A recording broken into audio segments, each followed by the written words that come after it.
Bitcoin is breaking out as we speak, or at least today, and we need to talk about whether or not this can be sustained, why it is happening, and what other factors playing into this that we need to watch out for in the coming days and the coming weeks. Let's get straight into it.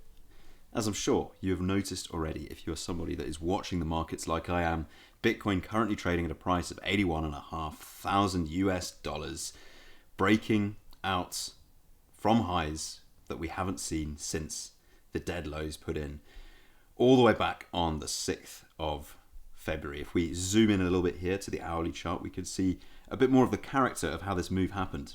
So initially coming up to be rejected by this $80,500 level, bouncing pretty cleanly from $78,300 and then on up to $81,500. And S&P today similarly right up at all-time highs, $7,277. What is going on in the world today? Because we have potentially some conflicting signals. Of course, we've got oil prices sliding. Oil prices down 3%, and this is even as we have reports of US forces firing on Iranian forces in the Strait of Hormuz. At least one vessel passes through the Strait of Hormuz as the US continues to try to force reopening of the route. But we do technically have the ceasefire holding, although, as I've said, there have been reports today of escalations in the region and potentially bringing into question just how strong or how solid that ceasefire actually is. So reported here by the BBC, we've got the US insisting that the ceasefire is not over despite attacks in the Strait of Hormuz. I believe this came out a little bit after we saw oil prices sliding, which is obviously good for markets because oil prices sliding means there's a chance of the knock-on inflation caused by raised oil prices to cool, which again brings us closer to that situation of potentially more conducive monetary policy. But we do still have serious tensions in the Middle East, and serious. This is really bringing into question how long the ceasefire can actually hold for, as we're still stalled in peace talks. Essentially, it's one of those things. We've got the US insisting that the ceasefire is not over. Why would they even have to say that if it wasn't in question? The US Defense Secretary Pete Hegseth says the US-Iran ceasefire is not over despite attacks in the Strait of Hormuz. He also claims there is a red, white and blue dome over the waterway with the transit of 2 US commercial ships on Monday proving it is clear. Earlier, Iran's top negotiator warned the US that we are just getting started. Donald Trump's Project Freedom aims to use the US military to guide stranded cargo ships out of the strait. But Iran is still insisting that they control the strait, and yes, they fired missiles and drones at military and commercial ships, according to the US. Obviously, that would not be conducive to a ceasefire environment.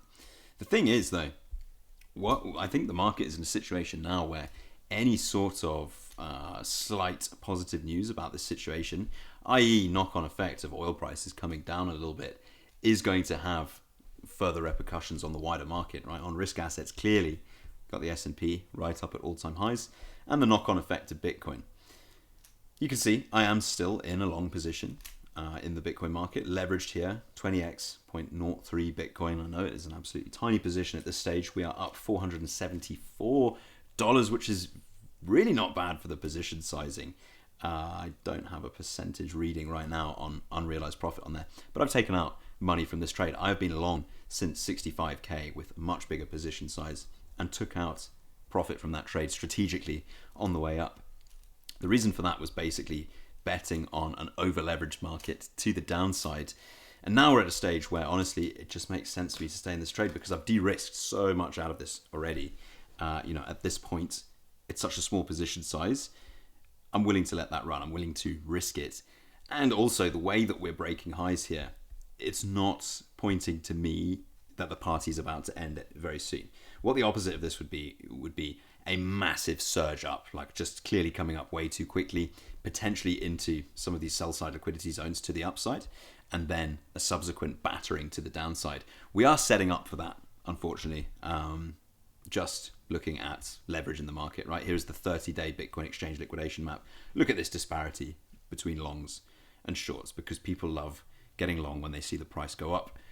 I would rather get long actually into a market that is falling because that's how I got into this trade. For example, right the way down at $65,500, you get to enjoy the upside in that sense. That is called contrarian investing, basically.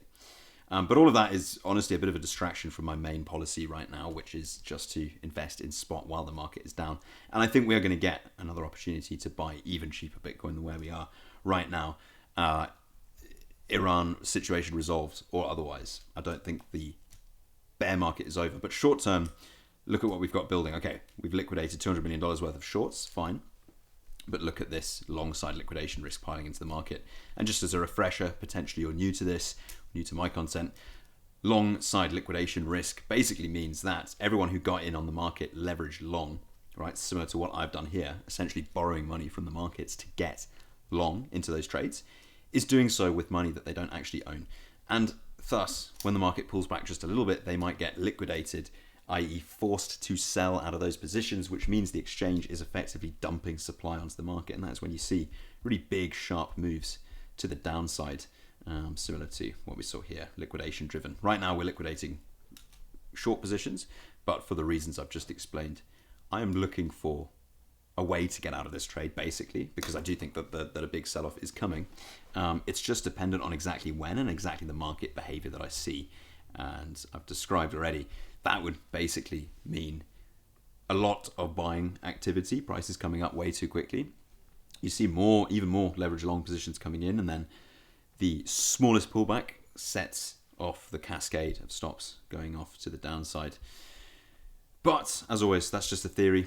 Right now, I'm happy to remain in this trade. I would not be adding to this right now. $475 on a 0.03 BTC position.